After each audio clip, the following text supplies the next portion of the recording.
เขาทางเสียงเข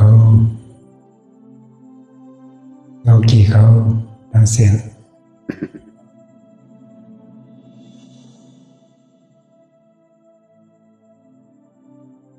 ปังดลาปอกในเป็นปังดลาปอกอันดังสุด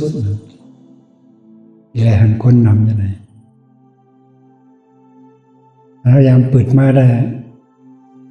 คน10 ปลายคน20 ปลายนำสุดก็บอก40 50ด้วยก็มาบอกในใดมีคนจำปากก็เป็นอันเย็นจอมเจ้าครูโสภณะไม่อ่อนโห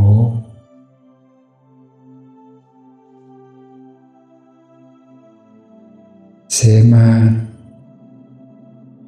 อ่อนเปิดบังดาราแล้วก็เป็นลูกน้องดับเบ้ประมุนที่ก็เลยมาจอยกัน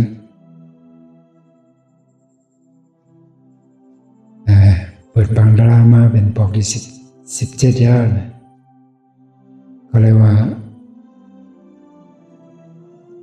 ถอนยินมาแกว่าโดดอนมากูปอกก็เลยว่า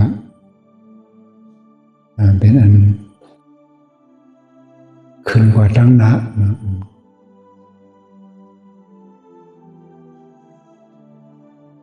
ถอยหลังขึ้นกว่าตั้งนะถอยหลัง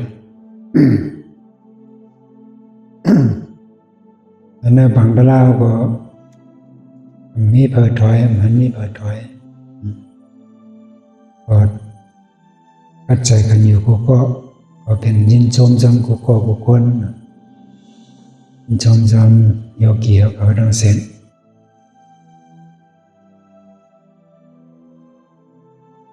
อันยบยอมันได้ก็ไปหันอันนี้อันดียบยอมอันดี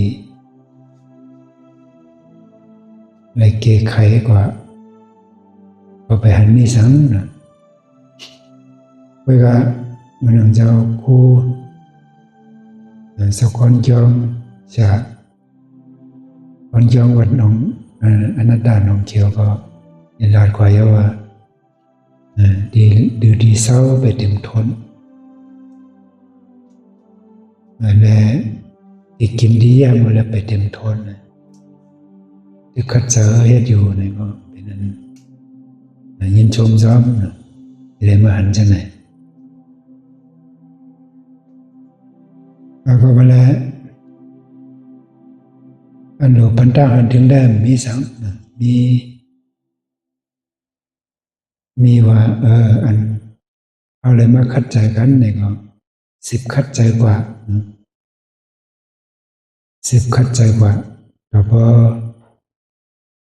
ได้หับพรดีต่อตัวเขาที่ได้หับพรดีนามากี่ห้าเนี่ยก็อยู่ที่ตัวเขาไอ้หูอยู่ที่ทำคัดใจเขาเลยตัวเก่าเขาขึ้นไว้เดี๋ยวหัวเขามาเข้าปังดาราให้ผ่านมาหลายปอกยาวเนี่ยมันโตตอนขึ้นมาสื่อเขามีดาวนำมาจะหรือปิญญาเขาอะไรขึ้นกว่าตั้งนาได้เพเดินกว่าตั้งนาสื่อเนี่ยอันนั้นตัวของเขาไว้หน่อยเดียวของสัตว์เพราะนั้นก็ใครปันแห้งดังเซนเนาะเขามีฉากครูบาประมุนที่เป็นฉากดีสุดยอดเลยเขาเจ้าก็สวัสดีลาลีหยงท้ายนะผมทบยางก้อยผมหยงก็เพื่อสังเล่นว่าจะไหนเนี่ย เอาญาบมนที่น่ะเดี๋ยวมือวัดเป่าๆนะมือมันกว่ามือมันเจ้าลูกเสียหมอกจามต้องกว่าจอยกว่าจอยตัวปับลิกได้ลิกหลงอันที่วัดเป่าหมอกปีแล้วต้องไม่สิต้องแล้ว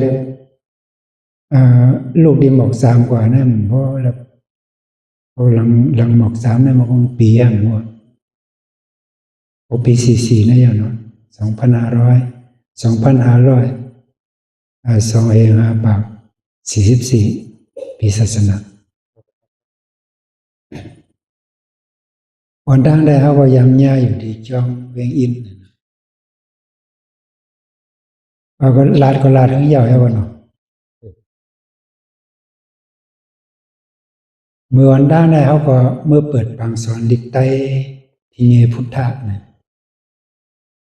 เนื้อตุ่งเวียงแหงแมวสอนเมืองฝังหินแตกแล้วก็อ่อนหูก็เปิดปังสอนลิกไตที่เนพุทธะปีสองเหงปีคริสต์2 เหงปีศาสนา2,543แล้วก็บอกว่าเขาเลยหักหมู่ลิกอันนั้นว่าบทความนั้นพอบนที่ในเด็ดแต้มดิกลงปรับก้อนคอใช่ไหมมันมีปรับมันมีหมู่ลิกอันมันแต้มมันเกี่ยวกับลองพิงโกนอะไรมันเกี่ยวกับใช่ไหมมันเกี่ยวกับตราแล้วก็เสียงจีนเนี่ยเอาส่งมาบรรเทาเม็ดปรับลิกไตหรอกเสียงเต้นเขาก็ลงในปรับหมู่หนึ่งเป็นปอมุนที่เนี่ยเป็นกฎเมื่อนั้นมันเป็นเจเลทีเนี่ยลุงเจเลทีเป็นกฎเดียมเอาเลยหักหมู่ลิกของเจเลทีเนี่ยเขาก็เมื่อเปิดปังสอนดีปังดีเวียงอินมันอยู่ที่ปังกำก่อในย้อนตาไหมแล้วก็ห้องเจ้าห้องนะห้องเจเลทีมาใหญ่รู้นะมันก็ขึ้นมาไหวแล้วก็ชาซูมันปั่นเงิน500แล้วก็ไวแล้วก็มันก็ลงกว่าแล้วก็ไล่ลาดอย่างอุปยังกันอันหัวจักตีมันได้หัวจักเต็มมือเป็นตัวสั่งคนก็เพื่อเขาอยู่เพียงหลงเวียงอินเนี่ยดังกลางบางคำก่อนะมันอยู่จำกันสามลักไว้เราเป็นตัวสั่งอยู่เพียงหลงหัวจักมันถึงยาวนะนั่นปอกดังสุดปันเงินมัน500ก็ยาวเอาเปิดปังสอนก็ติดปังสอนเนี่ยก็ลงมาขึ้นกรุงเทพ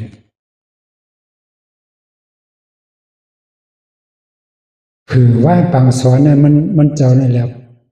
อันแมวมาตายตอนนายก็จังกับเวลาดอกออกไว้นั่นเพราะหึงมอกปีมอกหลังปีไงมอกปี44เนี่ยมาทบกันที่วัดป่าเปาทางกรรมทบกันวัดป่าเปาได้อ้อมหัวมันเมื่อเขาหันได้เป็นคนเฮินคนนั้นเฮ็ดยาหันอ้อมหัวว่ามันก็จ้างกำตราออกมาอย่างนี้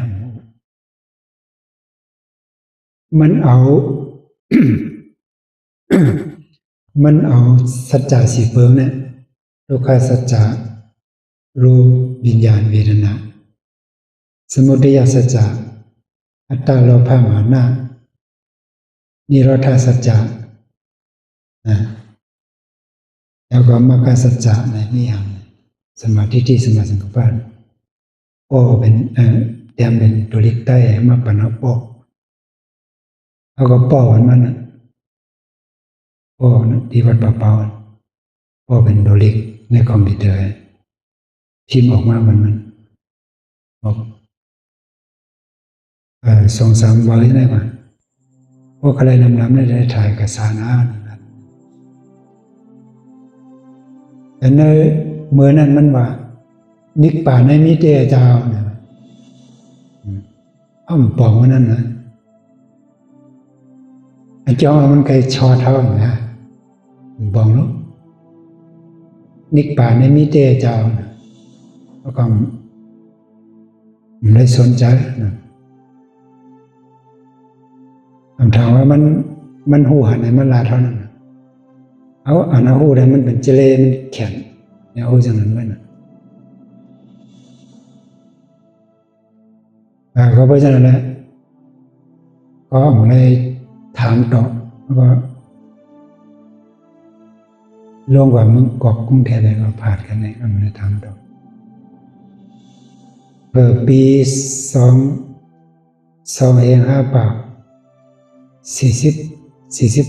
มันเกิดเนี่ย26เจ้าคู่มาอย่างจริงคำทรงทางเดินสู่พระนิพพานภาษาไทยอีกไทยมันปิ่นมาดีจี้ในทางนิพพานมันเป็นสีดีทอมดารามันเจ้าดีนั่นนะทอมสีดีนะป่องใจกว่าป่องใจกว่าวันนั้นก็เนี่ยเป็นเช้านะยามหักมันทำเนี่ยกุกใจมันทั้งวันเป็นหลายปีเป็น10ปีกุกใจมันเสียนะมันเริ่มกลุ่มนายบอกว่าเพราะว่าเขายอมหักว่าก็ได้เป็นเช้าเนี่ยเขาป่องเช้าเนี่ยมันเดินปอกมันเอาเช้าไว้กลุ่มสาอันนั้นว่ามันไปทบภายในเนี่ยฉานสอนน้นะมันห้อมหัวกูมันนะเพราะทบภายหน้าเนี่ยเพราะก็ในปันสายเลี้ยงห้าเนี่ยอันนั้นกลุ่มนั้นมันเด็กคู่มันนะก็มาเลยอันย่อยไม่ได้เขาเดี๋ยวมันลาดก็ลาดก็là hông nha xả lý này người ta có lấy lý giải và lấy mà phước chàng cảm cho sen đang ăn xử này màn men nàyและมีประมุนที่เป็นฉากเป็นครูบาอาจารย์เล่าเนี่ยอันนี้เอาตัวนี้จมแล้วตัวก่อนะอันใครลาดก็มีก็ได้นะเพราะกำขายามันเด็กปนวันนั้นนะพอมีเราสั่งอันเดเลยมวลเมนออกมาเพราะว่ามันดึกมาอยู่นั่นแหละเฮ็ดกว่าร้อยเดินเดอ่องมันเดินเดถึงตีอยู่ห้างเลยก็มีหนึ่งเลย